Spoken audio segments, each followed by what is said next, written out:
Hello दोस्तों, DElEd first year का first paper है बच्चे और बचपन, जिसके लिए 70 नंबर का पेपर रहता है और पासिंग मार्क्स की अगर अपन बात करें तो 28 नंबर मिनिमम पासिंग मार्क्स की रिक्वायरमेंट रहती है। इस वीडियो में हम फर्स्ट यूनिट को लेकर के डिटेल से डिस्कशन करने वाले हैं और कंप्लीट एक ये सीरीज रहने वाली है। 7 यूनिट हैं, 7 चैप्टर हैं इस पूरे पेपर में, जिन्हें हम वन बाय वन वीडियोज में अलग अलग डिस्कशन करने वाले हैं। हर एक यूनिट को लेकर के सेपरेट एक वीडियो में डिस्कशन रहेगा। प्लेलिस्ट में अपडेट कर देने वाला हूँ, तो आप प्लेलिस्ट से हर एक पेपर की अलग अलग प्लेलिस्ट पर बना देंगे तो आपको एग्जाम टाइम में भी देखने को आसानी रहेगी। और अभी भी आप अगर अपने तैयारी करना चाहते हैं, अपने वीडियो से जुड़ करके तैयारी करेंगे, तो अभी आप एक बार अच्छे से तैयारी कर लीजिए, फिर एग्जाम टाइम में आप रिवीजन कर लेंगे और फिर एग्जाम टाइम में वन शॉट क्लासेस भी अपने रहेंगे, तो उनसे आपकी और हेल्प हो जाने वाली है एग्जाम तैयारियों को लेकर के। वीडियो को पूरा देखें, सारी बातों को समझें, लाइक जरूर करें, अपने दोस्तों तक शेयर करें और चैनल पर नए हैं सब्सक्राइब भी करें। और कमेंट बॉक्स को आप स्वाइप करेंगे तो हाइप बटन दिखेगा, सभी लोग हाइप जरूर करें ताकि अपने सभी साथियों तक अपना वीडियो रिकमेंड हो और सभी अपने एग्जाम की तैयारी अच्छे से कर सकें। तो शुरुआत करते हैं। पहले यूनिट का नाम है बचपन, चाइल्डहुड के बारे में बात करने वाले हैं। 5 नंबर का ये यूनिट आपके रहने वाला है। इसमें बचपन क्या है, बचपन की प्रकृति, बच्चों के जो शिक्षा के स्तंभ हैं, शिक्षा के महत्वपूर्ण पहलू हैं, बच्चे पढ़ते समय ऊब जाते हैं, उनके रुचि का टॉपिक नहीं रहता है, ऐसे तमाम पहलुओं को लेकर के इस वीडियो में हम डिस्कस करने वाले हैं। जो 5 नंबर का आपका कंटेंट है इस फर्स्ट यूनिट में, बचपन नाम है यूनिट का, इसमें हम पढ़ने वाले हैं। सभी महत्वपूर्ण बातों को लेकर के बात करेंगे। पहला आपका यहाँ पर टॉपिक आता है बचपन क्या है, इस बारे में समझते हैं। कॉन्सेप्ट ऑफ चाइल्डहुड, तो कल्पना का संसार है। बच्चा अलग अलग लेवल पर कल्पनाएं करता है, भविष्य के विचार सुनता बुनता है और कल्पनाओं में जीता है। बचपन में ये बात रही। सक्रिय अनुभव रहते हैं कि उसको पहले से कोई प्रीवियस नॉलेज नहीं रहता है, पूर्व कल्पनाएं कोई धारणाएं नहीं रहती है। समाज और बच्चों के मध्य निरंतर अंतः क्रिया इंटरेक्शन से अनुभव उसके बनते जाते हैं। समाज को देख करके, अपने परिवार को देख करके वह सीखता जाता है। सक्षमता सिद्ध करने की कोशिशों में रहता है, अपने आप को सक्षम सिद्ध करने में, कि बड़ों के काम में हाथ बटा करके स्वयं को कैपेबल दिखाने का प्रयास करता है। वर्तमान में जीता है, ना उसको आने वाले कल की फिक्र होती है, ना कोई चिंता किसी प्रकार की। विपरीत परिस्थितियों में तर्क या लॉजिक और आनंद लेना, भविष्य की कोई चिंता नहीं, फ्यूचर टेंशन नहीं उसमें रहती है। तो ये सारी बातें जो है बचपन के पहलुओं में आपको ध्यान रखनी है। बचपन क्या है इस बारे में आपने कुछ बातें जानी समझी। और अब हम दोस्तों बात करते हैं बच्चों की प्रकृति के बारे में। बच्चों की नेचर की जब बात आती है तो जिज्ञासु होते हैं बच्चे, चंचल नटखट होते हैं, आज्ञाकारी भी होते हैं, बड़ों के नियम और आज्ञा मानने वाले। गुमसुम होते हैं कई बार, अपने आप में ही खोए रहने वाले। अन्य स्वभाव जैसे बातूनी हो सकते हैं, मिलनसार, क्रोधी, कल्पनाशील, तार्किक, लॉजिकल। इस प्रकार से बच्चों की अलग अलग प्रकृति रहती है, उनके रहन सहन से, उनके परिवार के परिवेश से, उनसे किस प्रकार से उनको ट्रीट किया जा रहा है, तो ऐसे उनसे बातचीत से उनकी प्रकृति चेंज होती रहती है। कई बार आप देखते हैं कई बच्चे जिज्ञासु रहते हैं, कई बच्चे चंचल नटखट रहते हैं, कई बातूनी रहते हैं, कई मिलनसार रहते हैं, कई गुमसुम रहते हैं, कई आज्ञाकारी रहते हैं। तो अलग अलग बच्चों की अलग अलग प्रकृति रहती है। बाल केंद्रित शिक्षा को लेकर के महत्वपूर्ण बिंदु आता है। 3 स्तंभ जो कि आपको ध्यान रखने हैं, 3 नाम जरूर से ध्यान रखने हैं। जो एक पहला नाम है गिजुबाई बधेका, जिसके लिए आपको 3 की पॉइंट ध्यान रखने हैं। इन्हें मूंछों वाली माँ कहा जाता है, मूंछों वाली माँ के नाम से जाना जाता है क्योंकि बच्चों से इनका ज़्यादा लगाव रहा है। इन्होंने बाल मंदिर स्कूल की स्थापना करी, तो वहाँ के बच्चों का ज़्यादा लगाव इनसे रहा है, तो एक तरीके से उनकी माँ की तरह ये रिप्रेजेंट हुए हैं। तो बाल मंदिर स्कूल की इन्होंने स्थापना करी और बच्चे इनको मूंछों वाली माँ कह करके पुकारते थे। तो ये भी ध्यान रखना है, 1 नंबर का प्रश्न छोटा इस तरह से आ सकता है। और इन्होंने मोंटेसरी पद्धति पर शिक्षा की व्यवस्थाएं जो है स्थापित करी, तो उनके बारे में भी हम बात करेंगे। खेल खेल में शिक्षा को लेकर के बात रही है। दूसरा नाम आता है एएस नील का। एएस नील ने समर हिल स्कूल की स्थापना करी, जिसे मन मर्जी का स्कूल भी कहा जाता है। मन मर्जी का स्कूल से मतलब आप समझ रहे हैं कि ना कोई रूल्स, ना कोई रेगुलेशंस, तो बच्चे अपनी इच्छा से आएंगे, अपनी इच्छा के सब्जेक्ट चूज करेंगे, अपनी इच्छा से पढ़ेंगे तो पढ़ेंगे, नहीं पढ़ेंगे तो नहीं पढ़ेंगे। तो वो मन मर्जी का स्कूल, तो उनका ये रहा है। स्वतंत्रता और प्राकृतिक विकास को लेकर के इनका फोकस रहा है। तो कई जगह पर इनका जो मॉड्यूल है वो फेल भी रहा है, तो उसके बारे में भी बात करेंगे।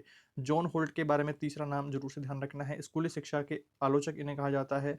निरर्थक पाठ्यक्रम के बारे में बात करते हैं और बच्चों की असीम प्रतिभा को लेकर के ये बात करते हैं। और इन्होंने अलग अलग पुस्तकें लिखी है, जिसमें से 2 पुस्तकें महत्वपूर्ण रहती है। एक तो बच्चे असफल क्यों होते हैं, एक बच्चे कैसे सीखते हैं। तो ये 2 पॉइंट इनके, 2 बुक्स इनकी इंपॉर्टेंट रहती है, उनके बारे में अलग से भी प्रश्न बन जाते हैं, तो उनके बारे में भी हम पढ़ने वाले हैं। समझेंगे सारी बातों को ध्यान से। शुरुआत करते हैं गीजूभाई बधेका से, जिन्हें मूंछों वाली माँ कह करके पुकारा जाता है। तो मूंछों वाली माँ किसे कहते हैं? गीजूभाई बधेका को। इनकी प्रमुख जो स्थापना रही है वो बाल मंदिर रही है नामक विद्यालय की इन्होंने स्थापना की। शैक्षिक दर्शन की इनकी बात करें तो शिक्षा पर बड़ों की इच्छा न थोपी जाए, इनका विचार रहा। बच्चों को अपनी रुचि इंटरेस्ट के अनुसार काम करने की आज़ादी दी जानी चाहिए। आधार इन्होंने बनाया है मोंटेसरी पद्धति को, जिसमें स्वयं करके सीखना और खेल-खेल में सीखना, इस तरह के इनके जो उदाहरणें रही है मोंटेसरी पद्धति की। इन्होंने योगदान दिया है बच्चे, माता-पिता और शिक्षक को केंद्र में रख कर के लगभग इन्होंने 200 पुस्तकें, यहाँ पर 300 नहीं है, 200 पुस्तकें हैं जो ऑफ़िशियल बुक है आपके डीएलएड की। उसका गिजुभाई बधेका वाले पेज का स्क्रीनशॉट मैं आपको दिखा रहा हूँ स्क्रीन पे, तो आप यहाँ पर समझिए कि 200 लगभग इन्होंने बुक लिखी है। ऐसे अलग से पूछा नहीं जाता है प्रश्न कि 200 लिखी है, 300 लिखी है, उसका कोई सेंस रहता नहीं है। जो महत्वपूर्ण इनकी रचनाएँ हैं, उनके बारे में बात आ जाती है कई बार, तो उसको लेकर के बात करें कि बाल मंदिर में बच्चों पर कोई आज्ञा नहीं थोपी जाती थी, तो ये भी बात उनकी रही है। अब बात करें इनकी प्रमुख रचनाएँ और पद्धतियों को लेकर के, तो प्रमुख रचनाओं में इनकी आती है द्विवा स्वप्न, सबसे महत्वपूर्ण मोस्ट इम्पोर्टेंट द्विवा स्वप्न, माता-पिता से प्राथमिक शाला में भाषा शिक्षा और शिक्षक हो तो ये कुछ इनकी प्रमुख रचनाएँ रही हैं। इनकी शिक्षण पद्धतियों की बात करें तो कोई भी निश्चित पद्धति नहीं रही है, बल्कि 22 पद्धतियों का इन्होंने प्रयोग किया है। प्रश्नोत्तर विधि से, नाट्य प्रयोग से, किंडरगार्टन विधियाँ, चलचित्र, कथा व श्रवण आदि सारे काम इनके रहे हैं। आगे सेकंड पॉइंट आता है एएस नील के बारे में। पूरा नाम है इनका अलेक्जेंडर समरलैंड नील। समरहिल स्कूल की इन्होंने स्थापना करी, तो समरहिल के संस्थापक ही रहे। मुख्य इनकी विचारधारा के बारे में बात करते हैं तो पारंपरिक स्कूलों का विरोध, जहां बड़े तय करते हैं बच्चा कैसा होना चाहिए, तो उनका इन्होंने विरोध किया है कि बच्चा जैसा भी होना चाहिए वो बच्चा खुद डिसाइड करे। तो ये इनका मानना रहा है। स्वतंत्रता पर इनका विशेष फोकस रहा है। बचपन में बच्चे गीली मिट्टी या कोरी स्लेट के समान होते हैं। प्रतिबंध लगाने से बच्चे घोर निराशा या दमित मनोविकार के शिकार हो सकते हैं, तो उन पर किसी प्रकार का कोई प्रेशर नहीं होना चाहिए। तो वो यहाँ पर उस फील्ड में इन्होंने काम किया। प्राकृतिक विकास को लेकर के इन्होंने काम किया कि बालक की योग्यता, क्षमता और रुचि के अनुरूप उसे विकसित होने देना चाहिए। उसे खुद से ही अपना फील्ड चूज़ करने देना चाहिए और अपना विकास उसको खुद से ही ध्यान रखना है कि उसकी योग्यता क्या है, उसकी क्षमता क्या है, उसकी रुचि क्या है, तो उसके अनुसार उसे विकसित होने देना चाहिए। तो ये एएस नील के बारे में कुछ महत्वपूर्ण बिंदु आते हैं। और बात करें इनकी समरहिल स्कूल के बारे में, जिसे मनमर्जी का स्कूल भी कहा जाता है। उपनाम है इसका मनमर्जी का स्कूल। स्थापना की बात करें तो 1921 में इंग्लैंड के सफोक क्षेत्र में लाइस्टन गांव में लंदन से 100 मील दूर इसकी स्थापना हुई। विशेषताओं की बात करें तो तनाव मुक्त, बच्चों पर कोई किसी प्रकार का दबाव नहीं रहता है। बच्चों के स्वयं के नियम रहते हैं। बच्चे अपनी इच्छा से नियम बनाते हैं और पालन करते हैं। समय सारणी कोई फिक्स नहीं रहती है, केवल शिक्षकों के लिए समय सारणी थी।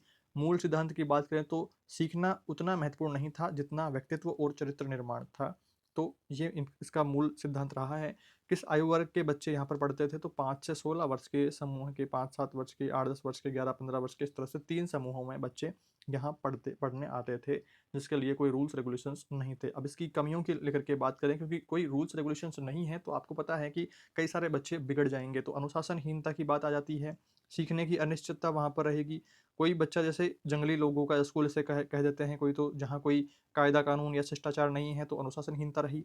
सीखने की अनिश्चितता को लेकर के बात करें तो पूरी तरह से बच्चों को मुक्त छोड़ देने से वो सही दिशा में सीखेंगे, इसकी 100% गारंटी नहीं है।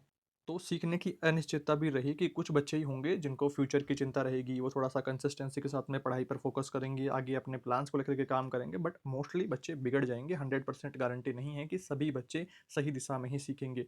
नैतिक शिक्षा का इसमें अभाव रहेगा। स्कूलों की तरह यहाँ नैतिक शिक्षा, नैतिक मूल्यों, आदर्शों का व्यवस्थित विकास नहीं हो पाएगा। तो ऐसी सारी कमियां रही हैं। निष्कर्ष की बात करें तो कमियों के बावजूद यह बिना रोक टोक के स्वाभाविक विकास, नेचुरल ग्रोथ के लिए प्रेरित करने वाला स्थान था। तो ये कुछ बातें महत्वपूर्ण यहाँ इसके लिए, समरहिल स्कूल के लिए आपको ध्यान में रखनी है। अब हम बात करें जॉन होल्ट के बारे में, तो बच्चे क्यों उबते हैं, बच्चे कैसे असफल होते हैं, बच्चे कैसे सीखते हैं, तो ऐसे तमाम बुक्स इनकी रही है। जैसे प्रमुख पुस्तकों की इनकी बात करें तो बच्चे असफल कैसे होते हैं, बच्चे कैसे सीखते हैं, तो ये 2 बुक्स का नाम इनका ध्यान रखना है। इन बुक्स का नाम आते ही आपको जॉन होल्ट का नाम याद कर लेना है। ऊबने का कारण की बात करें तो बच्चों को वह पढ़ना पड़ता है जिसमें उनकी रुचि नहीं रहती है। तो बिना रुचि वाला पढ़ेंगे तो उबेंगे बच्चे, सही बात है। निरर्थक पाठ्यक्रम की बात करें तो स्कूलों में दिया गया जो कार्य है वो निरस और निरर्थक होता है। कोई क्रिएटिविटी अगर उसमें नहीं है तो बच्चे उसमें भी ऊब जाते हैं। अपेक्षाओं और प्रतिभा में अंतर, तो बच्चों से रखी जाने वाली अपेक्षाएं बहुत सीमित होती हैं, जबकि उनकी मेधा और प्रतिभा, उनका जो टैलेंट है वो असीम लिमिटलेस होता है, तो उन पर कोई बाध्यता नहीं रहनी चाहिए ताकि वो डिप्रेशन वगैरह में ना आए। तो उनको मोटिवेट करना चाहिए अलग-अलग कामों को लेकर के, उनकी रुचि के अनुसार कामों को लेकर के। बच्चे असफल नहीं होते हैं, स्कूल उन्हें असफल बना देते हैं, उन पर ज़िम्मेदारियाँ थोप करके, उनके रुचि के अगेंस्ट काम करके। सीमित अपेक्षाएँ रखेंगे तो असीम प्रतिभा का विकास होगा, लिमिटलेस टैलेंट। तो ये सारी बातें हैं। बाल साहित्य के बारे में भी एक छोटा बिंदु यहाँ रहता है। बाल साहित्य का मीनिंग क्या है कि गद्य या पद्य की वे सरल रचनाएँ जो बालकों के लिए उपयोगी और रोचक हो। विशेषताओं की बात करें तो भाषा में सरल और छोटे वाक्य हों, कोई कठिन शब्दावली, लंबे वाक्य या व्यंजन गुच्छ नहीं होने चाहिए, सिंपल लैंग्वेज में लिखी होनी चाहिए। दृष्टिकोण की बात करें तो लेखक स्वयं को बच्चे की जगह रख करके रचना करता है। बाल साहित्य में परंपरा व विषय को लेकर के बात करें तो पंचतंत्र, हितोपदेश, जातक कथाएं, विषय जैसे राजा रानी, पशु पक्षी, परिदानव, महापुरुष, लोक जीवन आदि की कहानियां होती है। और इसे आप थोड़ा सा ऐसे कॉमिक बुक्स कह सकते हैं, जैसे कि बाल हंस, बाल पत्रिका, ऐसे 3-4 नाम रहते हैं बाल साहित्य को लेकर के। जो छोटी कॉमिक बुक्स आती है तो उनके नाम भी आप ध्यान रखेंगे। 1 नंबर का प्रश्न अलग से पूछ सकते हैं। एक स्क्रीनशॉट मैं स्क्रीन पे लगा दूँगा। बीते वर्ष पूछा गया है प्रश्न कि बाल साहित्य, कुछ प्रमुख बाल साहित्य को नाम लिखिए। इस तरह से भी प्रश्न आ जाता है, तो थोड़ा-सा आपको ध्यान रखना है। इसके बाद में बात करें बच्चों में असफलता के डर को लेकर के। बच्चों में जो फ़ियर होता है तो वो भ्रमित होने से आ जाता है। बच्चे में असफलता का भय उनके भ्रमित होने से आता है। भय के कारण क्या-क्या हैं, तो अभिभावकों का दबाव रहता है, तो पेरेंट्स का दबाव, प्रेशर, अपनी इच्छाएँ कि मेरा बेटा तो डॉक्टर बनेगा, मेरा बेटा तो इंजीनियर बनेगा, मेरी बेटी तो टीचर बनेगी। तो ऐसे बच्चों पर थोपना, तो वो बातें हैं। अनावश्यक लक्ष्य, तो क्षमता से अधिक अपेक्षाएँ रखना, आत्मविश्वास में कमी, आत्मसम्मान को ठेस पहुँचना, अंततः असफलता का भय उनको सताने लगता है। तो ये कुछ भय के कारण रहे हैं। समाधान की बात करें तो उनकी योग्यता व क्षमता के अनुसार लक्ष्य तय करने चाहिए। निर्णय की स्वतंत्रता, अभिव्यक्ति की पूर्ण उनको स्वतंत्रता देनी चाहिए ताकि वो अपनी रुचि या जो अपनी क्षमता है तो उसके अनुसार काम कर सकें, उसके अनुसार निर्णय ले सकें। तो वो उनमें कैपेबिलिटी आनी चाहिए, निर्णय की उनको स्वतंत्रता रहनी चाहिए, डिसीजन मेकिंग उनको आना चाहिए। मानसिक स्वास्थ्य स्वास्थ्य की बात करें तो दबाव मुक्त वातावरण उनके लिए होगा तो सफलता निश्चित रहेगी। तो ये इसके समाधान की बात हो गई है। बात करें एक क्विक रिवीजन, अपना यूनिट यहाँ महत्वपूर्ण बिंदु कवर होते हैं। मूछों माँ गिजुभाई बधेका, बाल मंदिर के संस्थापक। द्विवा स्वप्न गिजुभाई बधेका की सबसे प्रसिद्ध बुक। मनमर्जी का स्कूल, समर हिल स्कूल, जिसका संस्थापक कौन है? एएस नील, 1921 सदरलैंड में स्थापना हुई। कोरी स्लेट की बात करें तो एएस नील के अनुसार बचपन की अवस्था को इन्होंने कोरी स्लेट का नाम दिया। बच्चे असफल कैसे होते हैं? तो जॉन होल्ट की ये प्रसिद्ध पुस्तक रही है। बच्चे क्यों ऊबते हैं? तो निरर्थक पाठ्यक्रम और रुचि के अभाव के कारण ऊबते हैं। बाल साहित्य की बात करें तो वाक्यों की रोचक रचना, जैसे पंचतंत्र, बिना कठिन शब्दों के। तो ऐसे तमाम जो फैक्ट रहते हैं वो बाल साहित्य के रहते हैं। और बालहंस, बाल पत्रिकार, ऐसे 3-4 आपको बाल साहित्यों के नाम ध्यान में रखने हैं। इस यूनिट के महत्वपूर्ण बिंदुओं को हमने शॉर्ट में पढ़ लिया है। अब यहाँ से प्रश्न कैसे-कैसे बन सकते हैं, तो मूंछों वाली माँ के नाम से कौन प्रसिद्ध है? मनमर्जी का स्कूल किसे कहा जाता है? जॉन होल्ट की किन्हीं 2 प्रसिद्ध पुस्तकों के नाम लिखिए। लघुत्तरात्मक प्रश्न यहाँ से आ सकते हैं कि बच्चों की प्रकृति के विभिन्न प्रकारों का वर्णन कीजिए। बाल साहित्य से आप क्या समझते हैं, उसकी विशेषताएँ बताइए। निबंधात्मक प्रश्न यहाँ से आने के चांसेस कम रहते हैं, तो निबंधात्मक प्रश्न में भी आपको यहाँ पर ध्यान रखना है कि समर हिल स्कूल के बारे में, बच्चों के असफलता के भय के बारे में, उनके भ्रमित होने के कारण बच्चे कैसे ऊबते हैं। तो ऐसा तमाम जो प्रश्न है वो आपको लघुत्तरात्मक में और अति लघुत्तरात्मक में ही 2-3 प्रश्न देखने को मिल जाते हैं। और कुछ आपको ऑप्शनल प्रश्न में भी आ सकता है कि मूंछों वाली माँ के नाम से कौन प्रसिद्ध है? 4 ऑप्शन देकर के पूछ लेगा कि नाम बताइए। तो ऐसे तमाम प्रश्न हमें फर्स्ट यूनिट में इसमें ध्यान रखने हैं। आई होप आपने ठीक से सारी बातों को समझ लिया है। हमने शॉर्ट में मेन पॉइंट्स यहाँ पर डिस्कस कर लिए हैं। आगामी दिनों में जो अपनी वन शॉट क्लासेस रहेंगी उनमें हम थोड़ा सा और डिटेल में, थोड़ा और एग्जाम ओरिएंटेड चीज़ों को रिवीजन के तौर पर काम में लेंगे। तो अभी आप एक माइंड मैप की तरह इन क्लासेस को लेवें कि आपको फर्स्ट यूनिट में क्या क्या चीज़ें ध्यान में रखनी है। तो वो हमने जो इंपॉर्टेंट है, सबसे सबसे ज़्यादा इंपॉर्टेंट जो पॉइंट्स थे उनको हमने यहाँ पर कवर अप कर लिया है। आई होप आपको ठीक से सारी बातें समझ में आई होगी।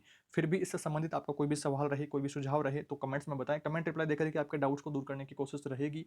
बाकी जल्दी मिलते हैं सेकंड यूनिट के साथ। और आपको प्लेलिस्ट के ऑप्शन पे विजिट करते रहना है लगातार। जो अपनी सारी क्लासेस अपडेट हो रही हैं तो वहाँ प्लेलिस्ट में मैं मर्ज कर दूंगा पेपर वाइज क्लासेस को, तो वहाँ से आप इजीली चेकआउट कर पाएंगे। और बाकी आपको वीडियो के टाइटल पे, वीडियो के थंबनेल पे सारी जगह पर लिखा मिलेगा कि कौन से पेपर का कौन सा यूनिट है, तो उससे कन्फ्यूज भी नहीं होना है। तो सारी बातों का ध्यान रखना है।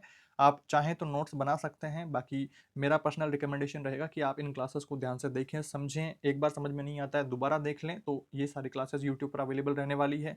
फिर हम एग्जाम टाइम में वन शॉट क्लासेस से फिर अपन एग्जाम टाइम में रिवीजन भी अच्छे से कर लेने वाले हैं, तो फिर और अच्छे से आपका रिवीजन होगा, अच्छे से एक थीम क्लियर हो जाएगी। तो अभी आपको थोड़ा सा माइंड मैप बनाना है कि फर्स्ट यूनिट जिसमें क्या क्या चीज़ें हैं तो वो हमने पढ़ लिया है। जल्दी ही अपन सेकंड यूनिट को पढ़ने वाले हैं, उसके महत्वपूर्ण बिंदु पढ़ लेंगे, और इसी प्रकार से हम सभी इस पेपर के यूनिट और आगामी पेपर्स को जल्दी से कवर कर लेने वाले हैं। जो महत्वपूर्ण पॉइंट हैं जो हमें अब कम टाइम के लिए पढ़ने हैं, सिर्फ उनको लेकर के हम बात करने वाले हैं। आई होप आपने ठीक से सारी बातों को समझ लिया है। वीडियो को लाइक करें, चैनल पर नए हैं सब्सक्राइब करें और अपने दोस्तों तक भी शेयर करें। इस वीडियो में इतना ही दोस्तों। Thank you for watching this video.